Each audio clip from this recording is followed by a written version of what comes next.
getting to explore a river that hasn't been fished for a decade. That right there, I mean, is like venturing into the unknown.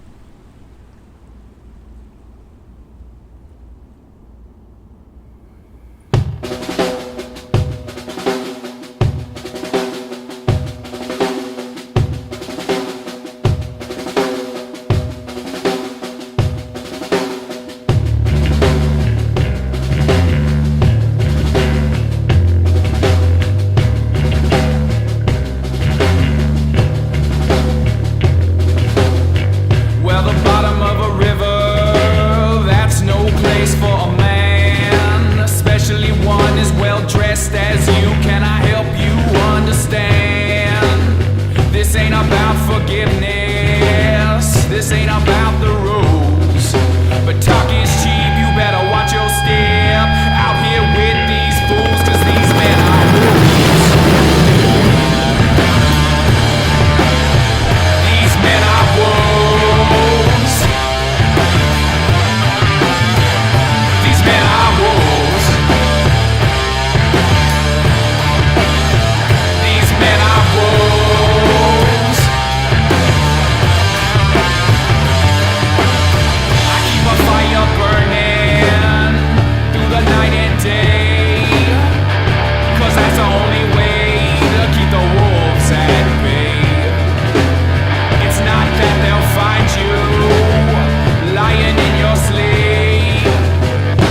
Nothing's gonna save you from dying just like sheep. You're in too deep.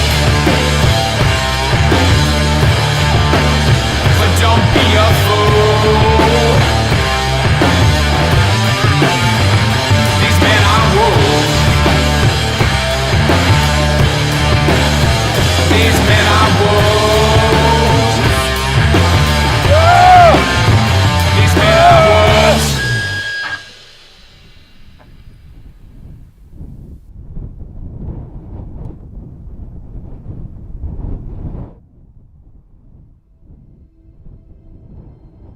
Cola has been in the focus of the fly fishing industry for ages.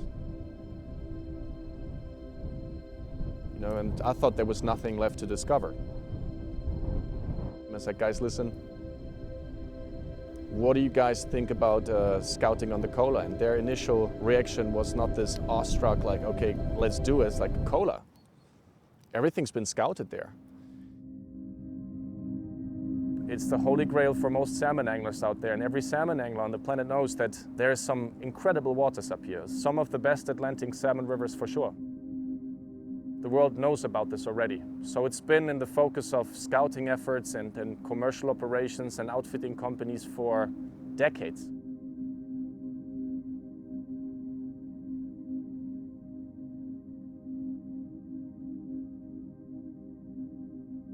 So, being part of something that is practically a blank page in a book that's yet to be written is something very special. Someone has reached out to us over every single imaginable way, desperately trying to get in contact with us. And usually we don't really take these urgent calls for a literal adventure. When it was first brought to my attention that there's a certain someone here in the area who is looking for new opportunities to open up a potential fishing lodge on the Cola, I was skeptical. We couldn't believe that there's actually a place that has to be scouted on the Cola. And if you look at the fisheries around the peninsula, you know that all of these rivers have been fished before and have been operated or are operated at the moment.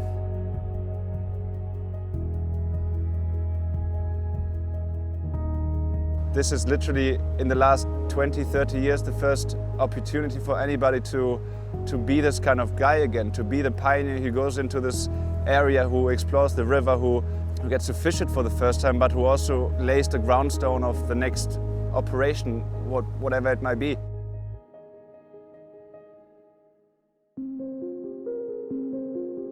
Although I've often pored over the map and looked at all these little tiny blue lines and thought, I wonder what that river must be like, my overall feeling was that they can't be any good because surely they'd be discovered by now. They'd be operations with lodges and sport fishermen coming from all over the world to fish them. So all the famous names on the Kola, the Yakanga, the Karlovka, Valzina, I thought that was all the famous names there would ever be. It's a place where you think every river's already known, and then this idea of these new rivers popped up, and I was kind of skeptical, like why aren't they known? How are we the first ones to get to fish this thing hardcore and try to like make something out of it, you know? Be one of the first ones in decades who actually come here with fly rods. It's a pretty special experience. Nobody has an idea what it's like here, and we are the first people that can find out. So first thing we did is get on Google Earth, take a look at the maps. And I was like, oh man, they're in the right spot, you know, north coast of the Kola, big fish rivers. Instantly I got tingly, like the potential is huge. Being given the opportunity to go to some place like this is, to me, more than I've ever dared dreaming about. I've done a lot of traveling like this here, you know, travels to faraway places to do fly fishing. But to get an opportunity to go to a place like this for Atlantic Ocean salmon, I mean, that was beyond any dream I could have ever hoped to realize. I think I couldn't really believe it, to be honest.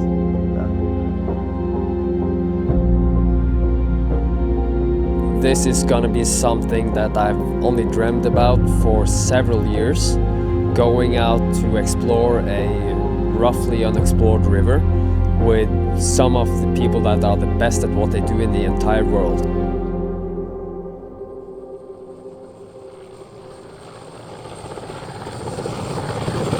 But when we first came in, I think everybody in that big MI8 chopper realized that this is actually real, this is happening.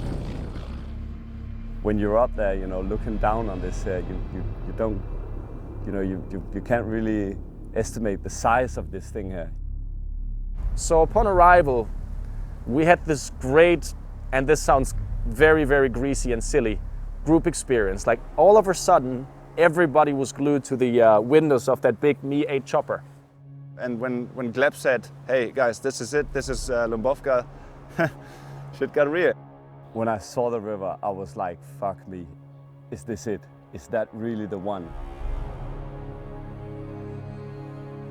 And we looked at it and it was completely silent in here. It was, everything went quiet and you could only hear the slow motion rhythmic sound of the big propellers.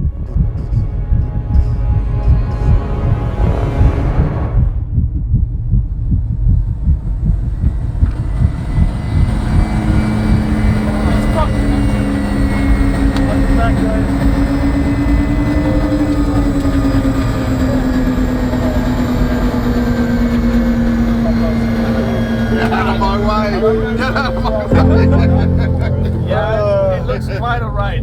It does look quite alright. It's okay, baby. It does look like good water. We got our work cut out, I know that. Fucking hell.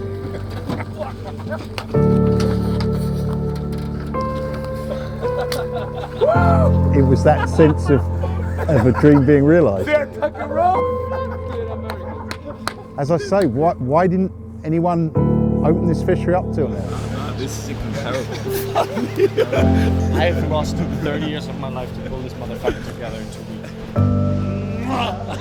weeks. So till the very last moment, I thought this was just a glitch in the system. Like how can something like this can go unnoticed for such a long time? Yeah, I mean, I think that was when I realized that this whole thing here was real. Yeah, it was fucking insane. I mean, Dude, it's like, I can't even. Nobody's been here. Das ist einfach unfassbar. Das ist wirklich unfassbar. Die Fischerei auf der Kola-Halbinsel kennt jeder Schwanz auf der Welt. Wirklich jeder. Die kennt jeder. Und dass jetzt hier eine neue Operation gebaut wird, das ist so eine Sache, die kriegst du einmal im Leben. So eine Chance. Und das machen wir gerade. Und das ist richtig geil. The helicopter descent when I saw Hompool the first time. Motherfucker. This is Are nice. you for real?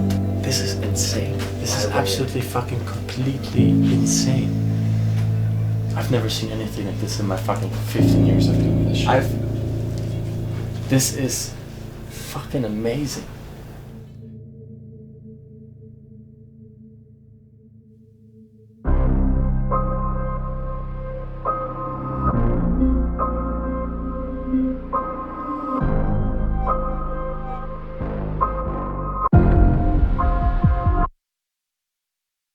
We were all invited here to pioneer this fishery, to assess its potential, to figure out how the logistics could work. Scouting is basically going to an unexplored river or territory and see what it has. The main purpose of this whole scouting is to make this river accessible for other people that want to fish it. And there's a lot of different aspects going into it. So one thing is, of course, finding out if there's fish and how to catch them. But we're mostly here to actually get an idea of how you could run an operation.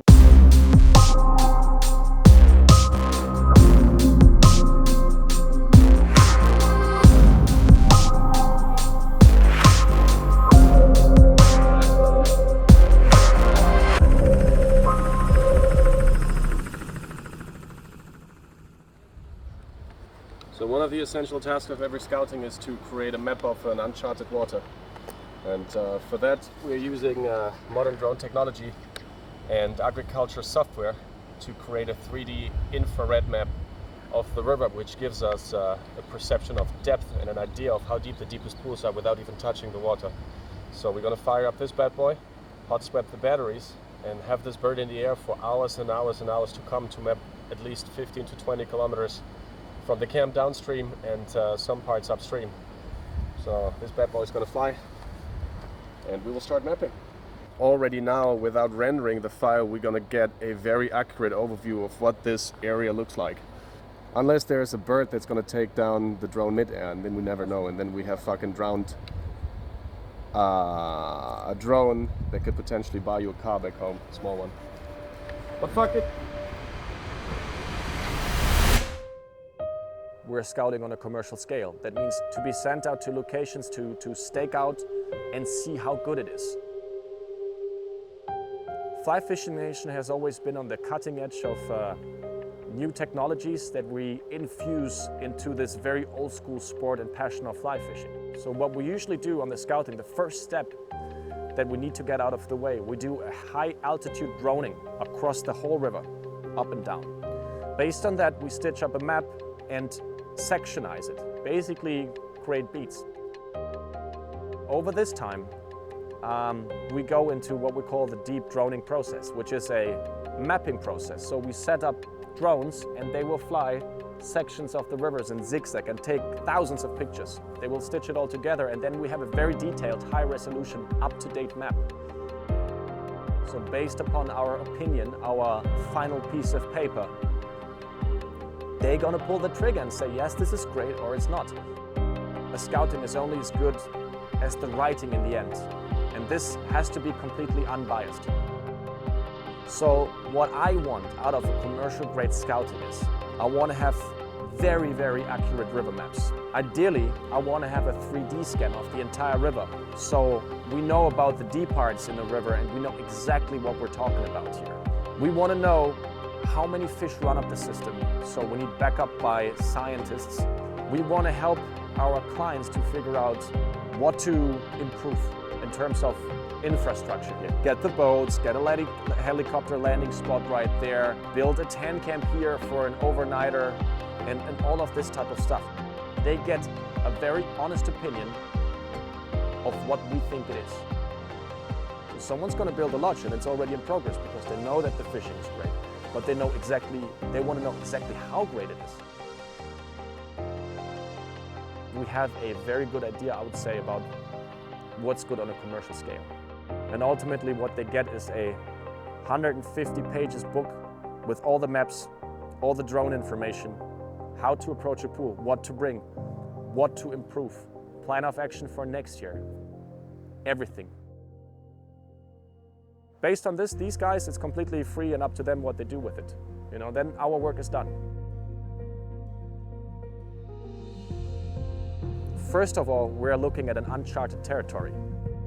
We have to take this into account. So while the other guys are running out there and doing their stuff, like being wild childs and chasing some fish and mapping this river and getting some work done, writing scouting reports, taking measurements, measuring the temperature, writing everything down. I'm always the shadow behind, reminding them that this is a wild place. And scouting is a wild undertaking. And it's beautiful. Scouting is always, it's not only wild, it is dirty, it is wet, it is uncomfortable, it is hostile to some extent, but it's the purest thing that I know.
Hey, no stressing, but I need waders, I need a rod, I need a fly box, and I need it now, okay? You got it.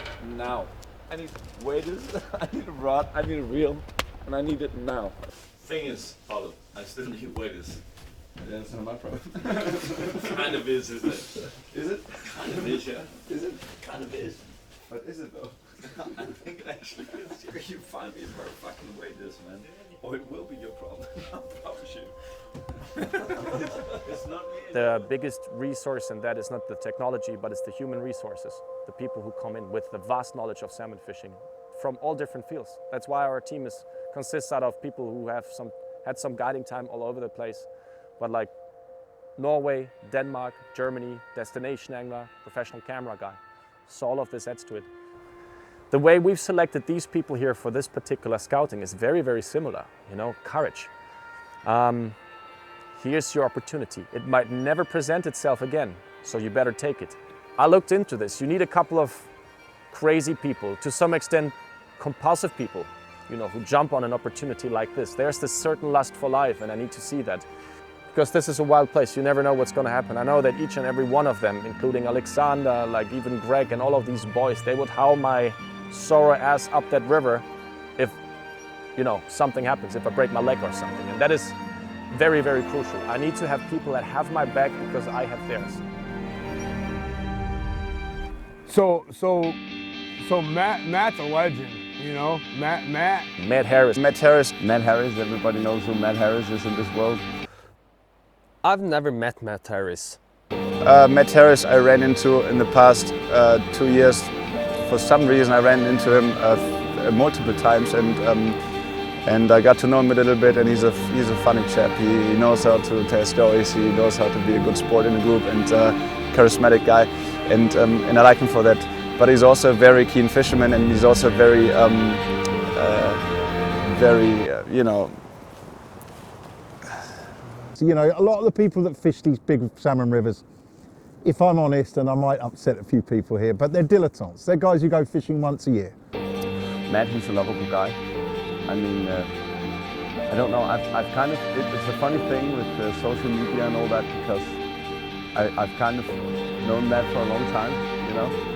So to meeting him was a great honor, to be honest. I mean, and he's such a gentleman. You know, when you see guys who can't cast, you know, you go to a beautiful pool on one of these special cola rivers, and you see a guy who just cannot cast. To me, it's a crime. He shouldn't be allowed to fish. Like, he's a nice guy, and he's fun. He's like, you know, he will cut. Do you have a couple of words on Matt and Justin, even though they're not here anymore? Oh yeah, for sure. When this opportunity came up, Matt was the first guy I thought of. And Matt is hungry like he's freaking 25 years old. And he's just a badass. The guy lives and breathes this, period. In my early days of fly fishing and also fly fishing nation, Matt Harris was all over the place. And I've always looked up to him. It's like, fucking Matt Harris, man, he gets to fish all the cool places. And he's a super charming guy, you know, I love him. And he gets, because he's a strong character. And I like that, you know, that's something that I really, really enjoy. He's got some stories to tell. He's an amazing storyteller. He gets along with almost everybody. What I also love is, like, sometimes he gets completely worked up over himself sometimes. Like, there was a very good example, like first day upon arrival, like we were trying to sort our gear and everything, and Matt Harris comes running with his fly rod, la la la la la. And he walks into home pool, like right behind me here.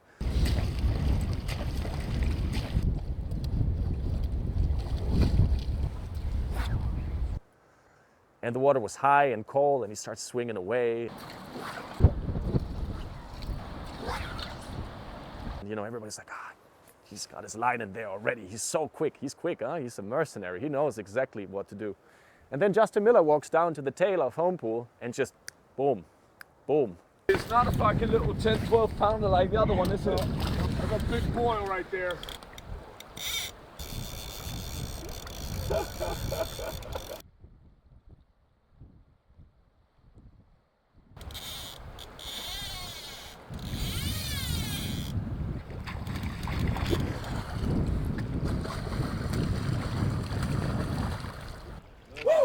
Look at this, brother. Look at this. Yeah, Oh, baby. yeah, that's a nice one.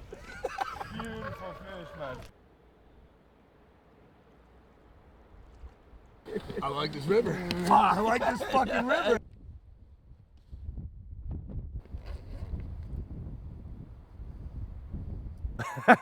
And he wouldn't touch a fish up here. And he was so, let's say, displeased with himself.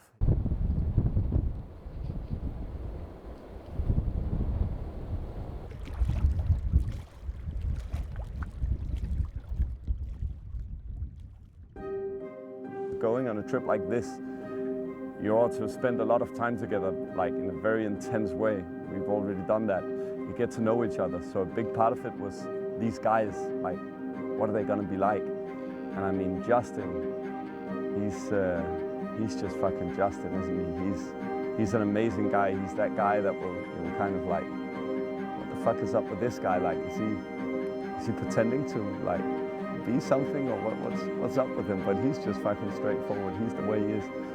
Yeah, he's hot. It's difficult not to love Justin, really. Can we cuss in the video? Can I come steal a smoke during the second? Ready for action?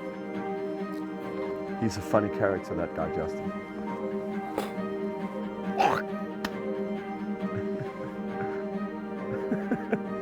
Oh, Justin he's a hero. That's what he is. Justin is, I have not met many people like Justin. I mean, he spent years and years in Kamchatka fishing for skillet and, you know, being out in the wild in this kind of crazy environment with bears and other Russian and Kalashnikovs and so on. And that's Justin. I mean, he's that guy. He tells stories about, you know, being chased by bears and, you know, getting eaten alive by whatever crazy animals, and just a fun character to hang around with, and I enjoyed it a lot. But for a guy that fishes, hold on, give me a second. I got the fucking hiccups. Maybe more vodka will help.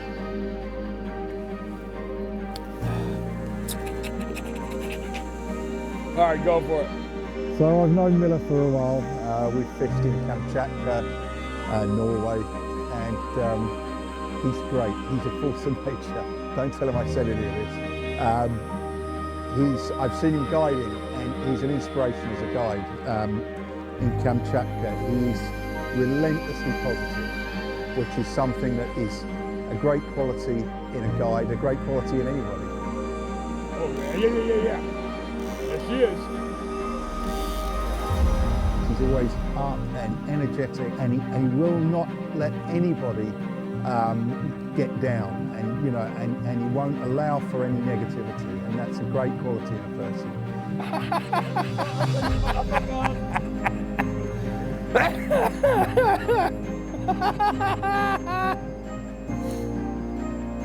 Justin Miller. Justin is an incredible character, and I wish this industry had more people like Justin Miller. He doesn't really break the ice gently, he just fucking smashes it into pieces like a nuclear warhead.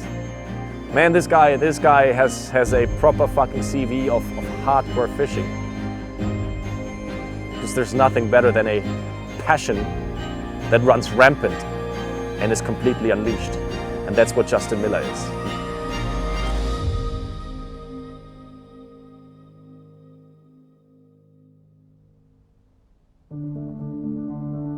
Tobias is, I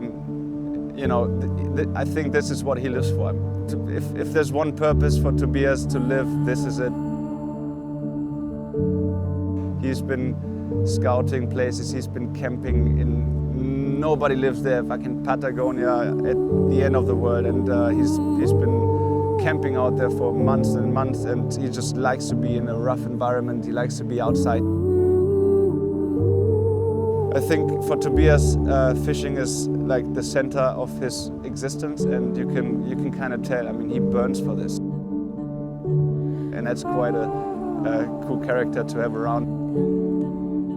Brilliant guy with a lot of passion. He has been traveling Patagonia, Swedish Lapland, all those kinds of places. A proper explorer, to be honest. And his personality, he is also a very extrovert person, which I'm not. The tent is quite good. That's good. Epic shit right there. Oh yeah. Isn't it? Oh yeah. Yes, man. Okay. So I always find myself very interested and inspired basically by people like Stefan and Tobias, which are always in the game, always there. They always want to be there when things happen.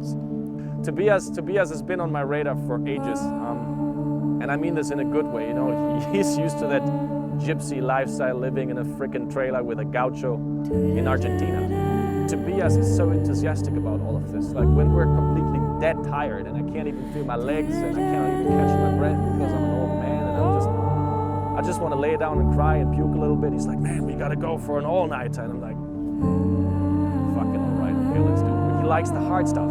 And he doesn't complain. He does all of this adventurous type of stuff where people usually, there's only so much crazy adventure that a normal city slicker kid like myself can take. And his sweet spot is a lot bigger. He can take a lot.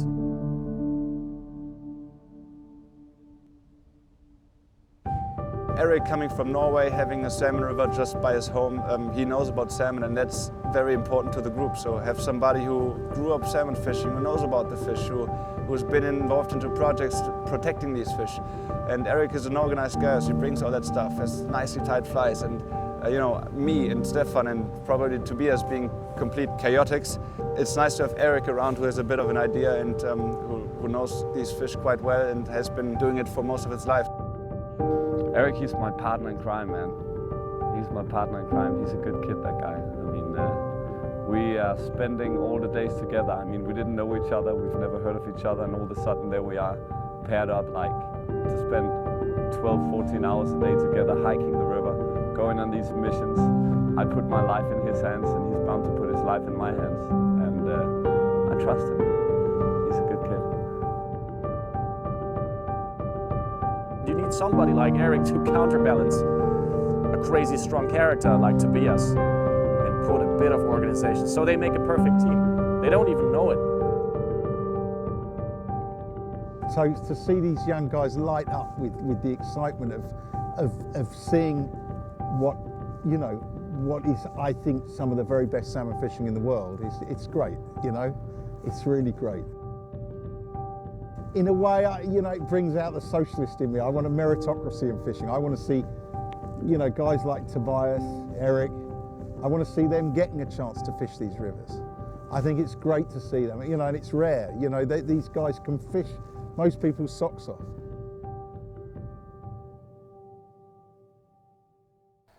My name is Stefan Dombay. I'm the head of the scouting of the Kola Reserve operation, and we're here to scout 3 uncharted rivers with a bunch of fucking madmen. I've probably known Stefan too long to be objective on this one, but I've known him ever since I've started fly fishing, and we've grown really fond friends ever since. That goes way beyond fly fishing, and so I have a lot of respect for him. He's been involved in some crazy projects, so have I. We've done a lot of them together. I enjoy every minute doing these things with him together. Stefan is an extrovert to the limit. He's always out there, he's very visible, and he loves what he's doing.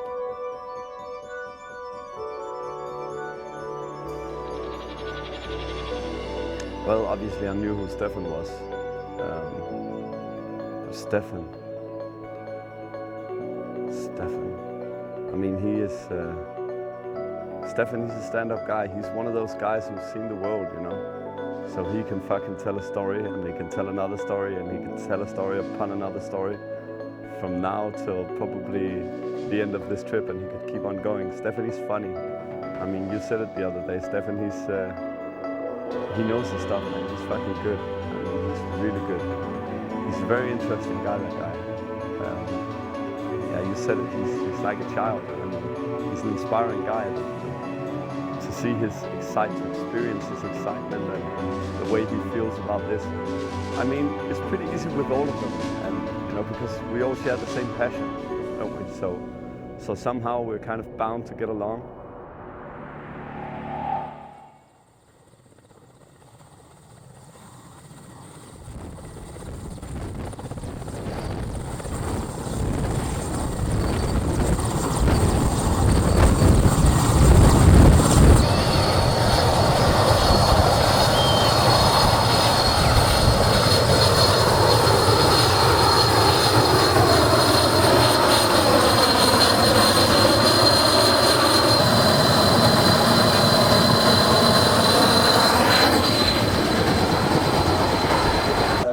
Zum Teufel? Was soll das jetzt? Was macht der Wichser an meinem Helikopter?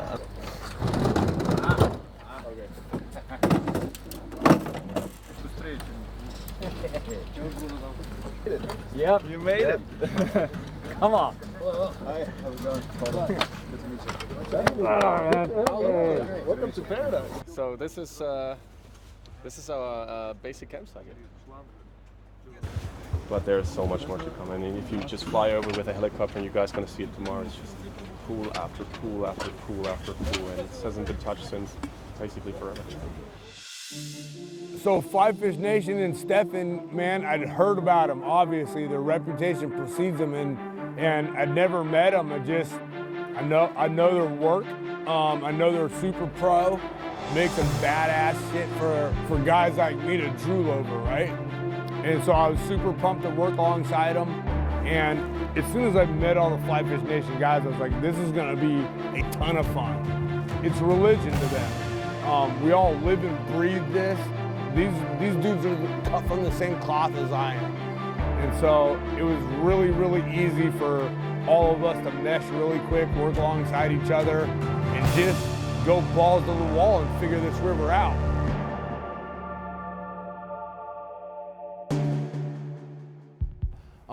I don't think there could be a better team assembled to figure out what's going on here. I came from the mud, there's dirt on my hands. Strong like a tree, there's roots where I stand. Oh, I've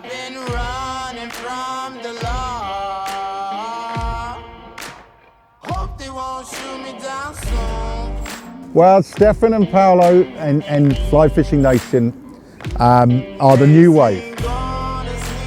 I think that they're making fly fishing sexier.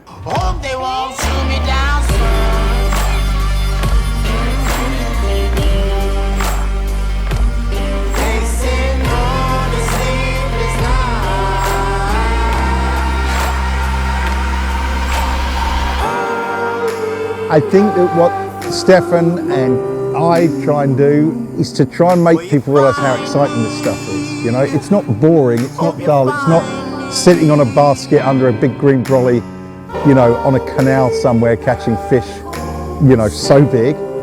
It's catching these fantastically strong, beautiful fish, and it's really exhilarating. I think those guys are communicating that.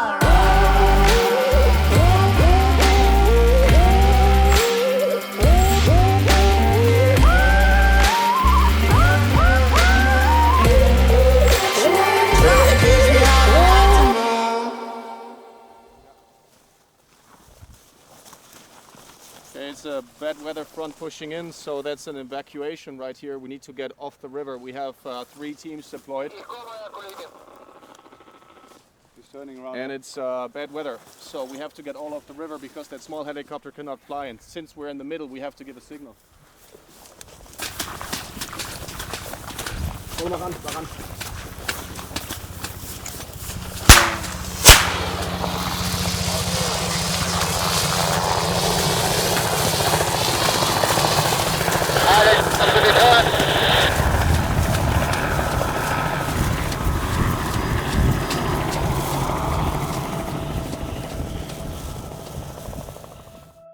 The Kola Peninsula is a barren rock covered with peat and moss and a couple of birch trees.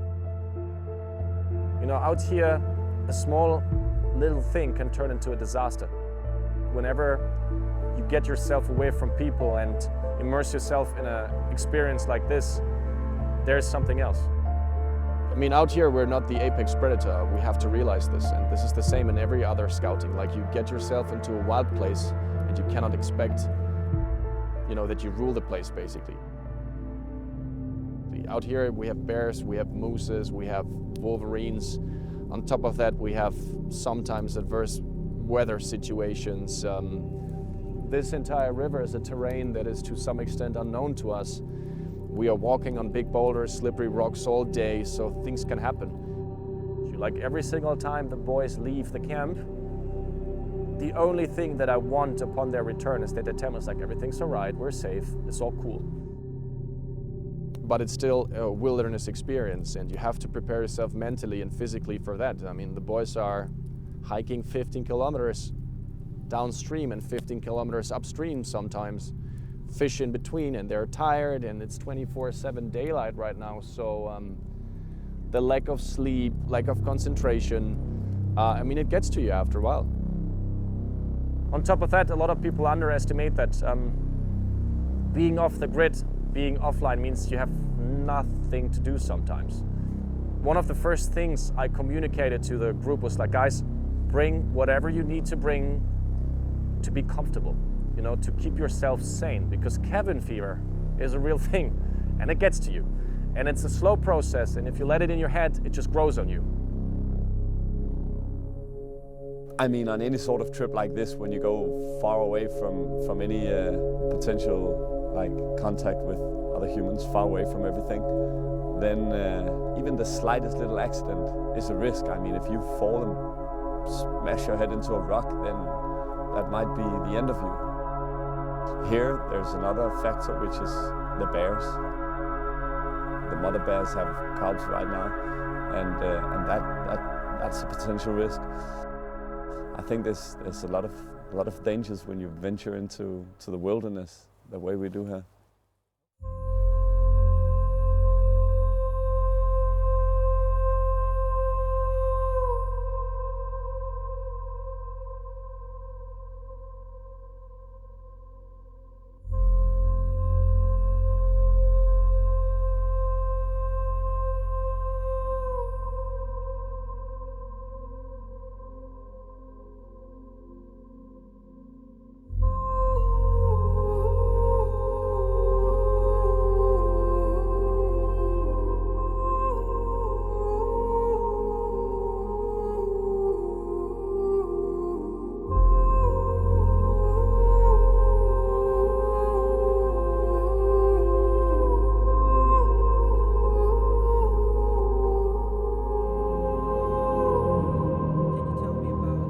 By the way, I need to ask you, do you want me to talk about the bear or something? Is that...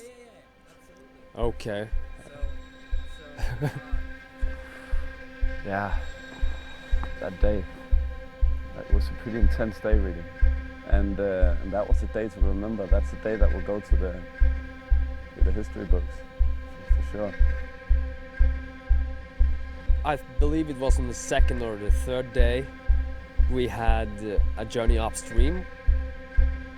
We were flown up to the upper part of the river to map the thing, to fish it. I mean, we flew probably, I don't know, maybe 10 kilometers upriver. And then we were to do a 5-kilometer hike downstream and fish all the pools.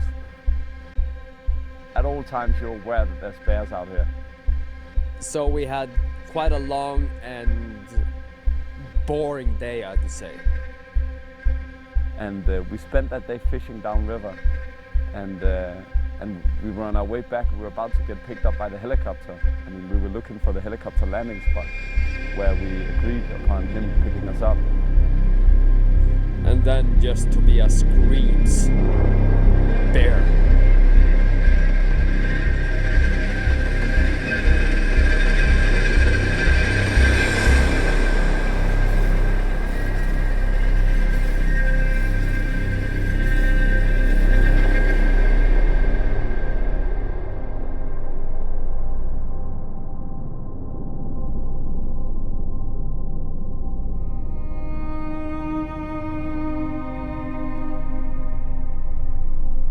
When you're out there, it's the kind of place that will make you feel small, you know.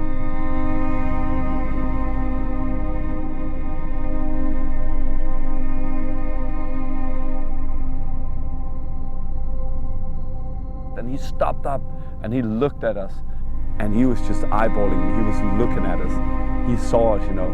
And then all of a sudden he just started running, like not away from us, but downhill. What's the time? What's your clock, man? We've got half an hour. Fuck. That's a bear looking right into our face. And he's hungry, that guy. He's a little bit skinny. That's a big boy. That's a big animal right there. Answer, anyone's listening? We've got a bear situation out there.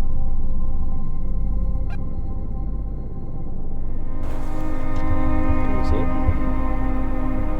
No.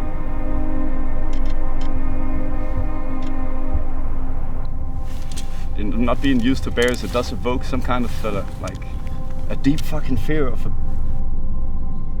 Dude, this is intense. We've got like, you know how much time has passed since I looked at the clock? Like 2 minutes. 2 minutes. This is 2 minutes.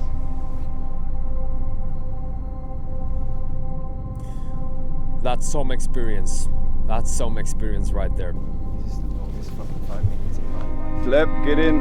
Hey, dude, answer. I just feel like that was really amazing, just seeing him. And now that's it. I don't want to see him like come up this way now. No. I don't want to see him come up over this ridge. So guys, maybe we should head up there. No, we got to stay here. This is the landing spot. This is where he can take down. We're gonna stay here. We're gonna wait. We're gonna chill. And if he comes, we're gonna stand our ground. Yeah.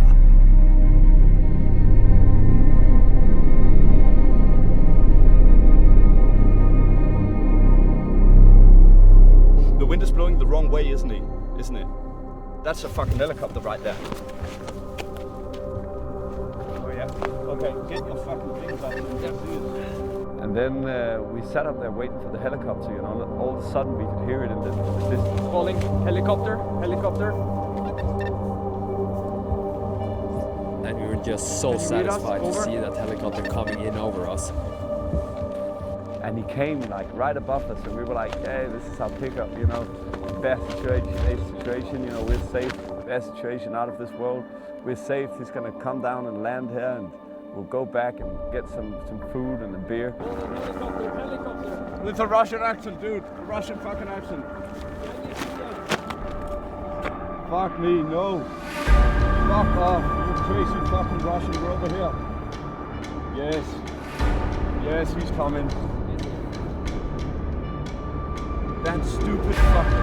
I mean, we agreed on a fucking pickup point. last pool right here. We're fucking waiting. And he didn't land. This guy, he hovered right above us, and then he just took off into the distance. And that sound of the helicopter just disappeared, and the sound of the wind took over, and we were there all alone again. Fuck me, where the fuck is he going? He's gonna go to the spot where he dropped us off. We told him. You were I was fucking clear. That was some climax, I'm telling you. And to some extent, I don't know, probably lost my head a little bit. No, fuck off. I was so clear. This is the fucking bottom, right? Button here? Yeah? Fucking hell. If we are to walk back to camp now, that would be intense. That would be fucking. That would be fucking Helicopter, intense. helicopter.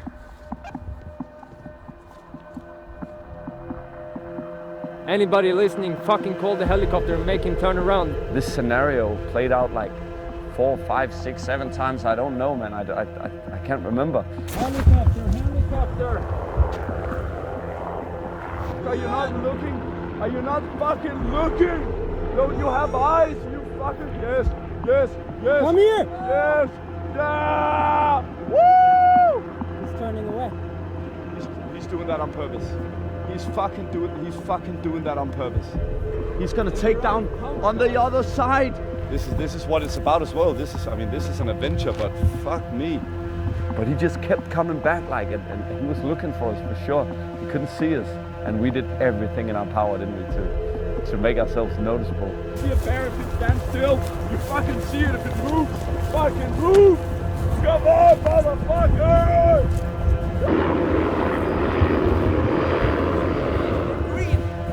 Come on. And that's the moment where things got pretty intense, really, because I think we all realized at that point that he was not gonna pick us up.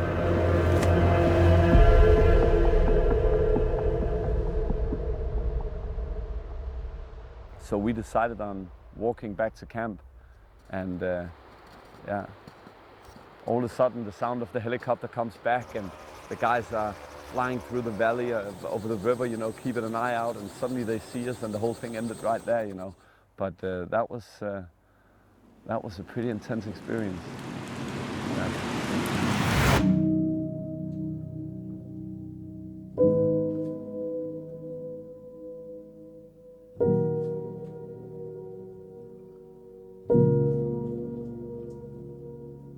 We are facing a lot of problems with Atlantic salmon fisheries worldwide. People out there, they don't understand what a salmon is really. Like, the average guy has an idea and knows that it's a fish, and ideally, you know, he's been sold the idea that it's a wild fish in wild rivers, but it's so far away from the truth. Salmon farming is a huge industry, and it's a terrible, dirty business. The denser the population, the higher the risk that we will over time decimate the stocks beyond repair. The truth is, you have to get yourself away from people. And as soon as you do that, you will see a flourishing environment with salmon that thrive.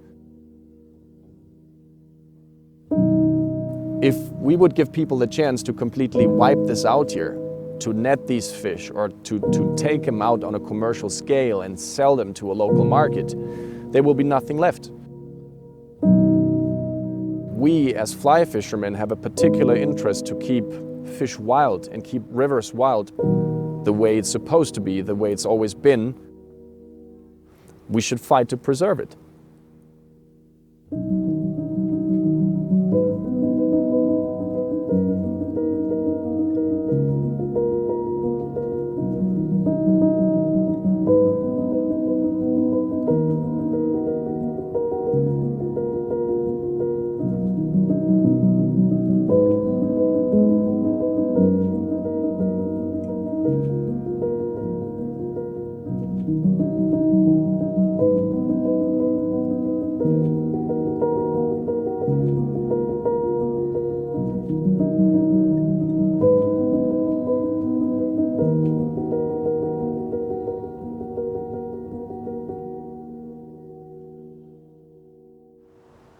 to be honest, we're so deep in this crap that that I think for any of us, life would be a completely different scenario. And having in mind that this could be part of your journey, day in and day out, is something that if it's back there in your mind, you don't want to do anything else.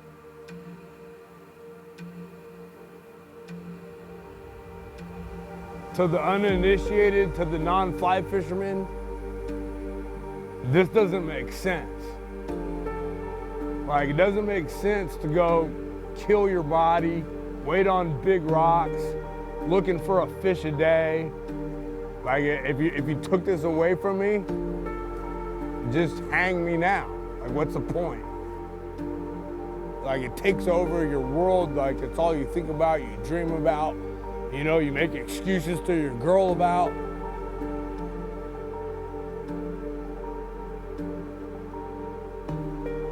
This is what I have to do, need to do, not want to do.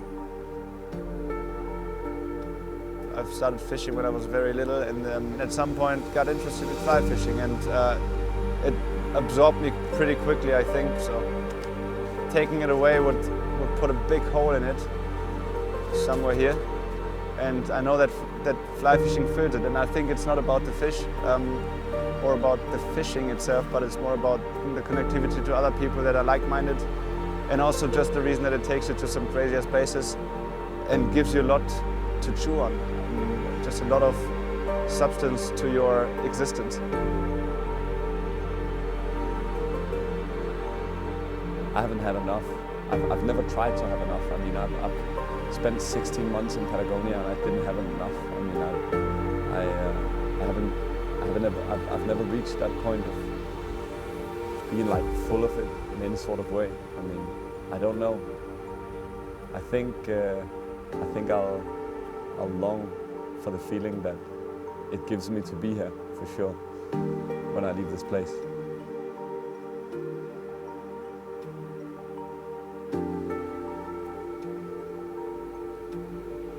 I mean, fly fishing is a strange, abstract thing to do, you know, but it is an addiction, and it's a way to see amazing places, and it's more than the fishing, it's more than catching the fish.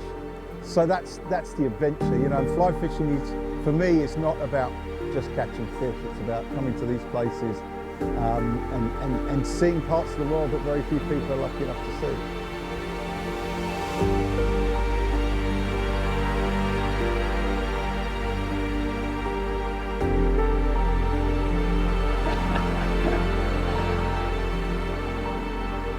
I think I'm too tired to try to explain what fly fishing means to me. I've hiked. I just checked the stats, and during the last 24 hours, with no sleep in between, I've hiked over 20 kilometers. And I guess that says it all. You know, to love something this much and to enjoy putting your body and your mind to a test over and over and over again means that there has to be a lot of passion involved.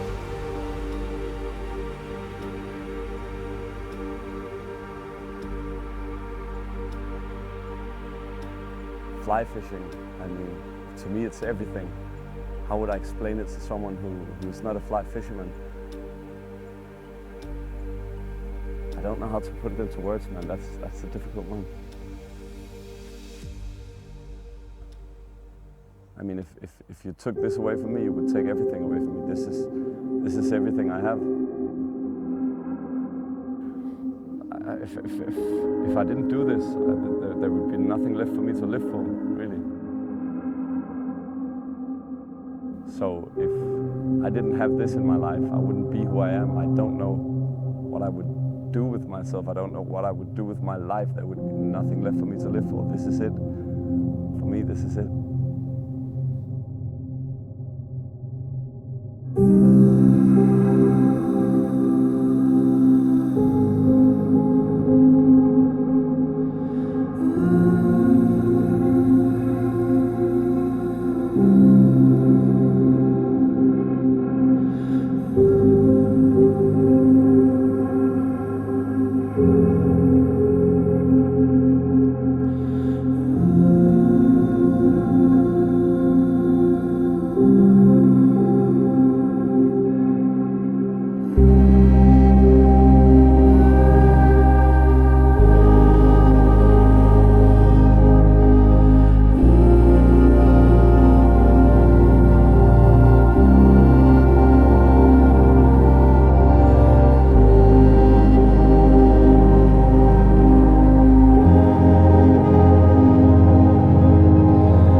sounds better than coffee.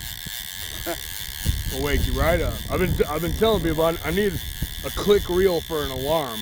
Yeah. Okay, I'm ready. To an outsider looking on, salmon fishing must look like the most deathly boring thing. Casting out, taking a few steps, but once you get that hit, you get that grab, and you know what can happen. It's like crack cocaine, and people want that stuff so bad, more than any other fishing I know. I know that it's such a weird parallel universe for people to understand what's happening out here. They don't know what fly fishing is, and whenever we are on the grid and we talk to normal people, they have absolutely no preconception of what's happening here. When you hook up with a fish and you realize it's a big fish, you can't describe it. It's just you and the fish. And you do this over an extended amount of time, years sometimes, like decades sometimes. And then it all comes together. It's this epic relief. It's just fantastic, you know, it goes through your body, it's a shock.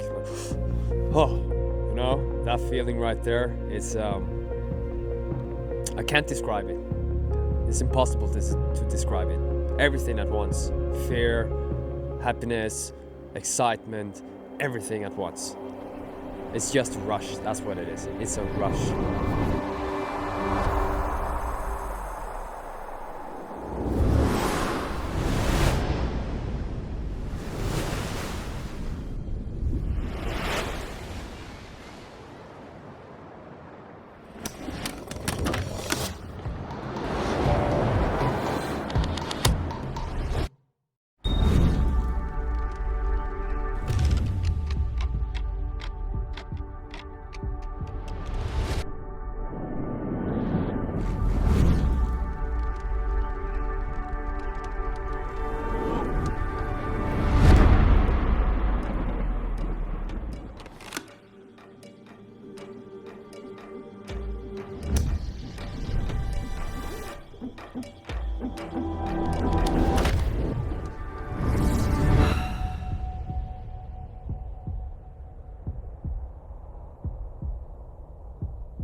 And then you feel the pull and like, oh my God, gets your heart racing. Like nothing that I've ever experienced before. You're not in control.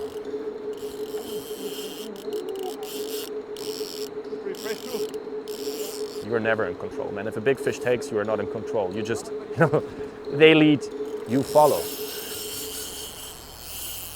It's just between you and him, and the fine line is quite literally just a piece of nylon. And your dreams hang on this tiny little fragile string. And he's gonna take you for a ride because he's obviously King Red, man. He's the boss of the pool. He knows exactly what to do. You know, his instincts kick in and this muscle machine turns around and wants to go back to the sea, and you're struggling to keep up with him. And it's just this crazy battle, like man versus beast.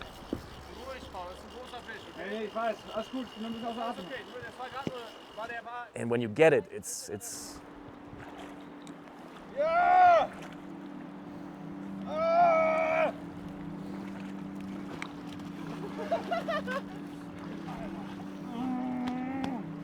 I don't know, when I caught my first big salmon, I was just done. I was lost for words for hours, for absolutely hours. I called Paolo and said, man, I caught the biggest salmon of my life.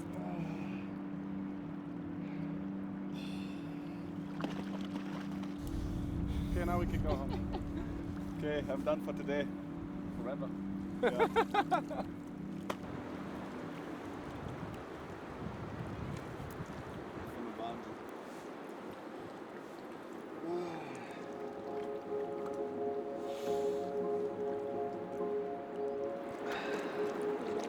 So after that blistering run down the rapids, my friend Paolo caught the first 30-pounder officially. This thing is scale weighted 30.2, and that makes it the Holy Grail. That's what we're here for, to find this exact fish right here. This is a beautiful creature, and that's all we could have asked for. Like a proper 30 on the scale. It's just amazing.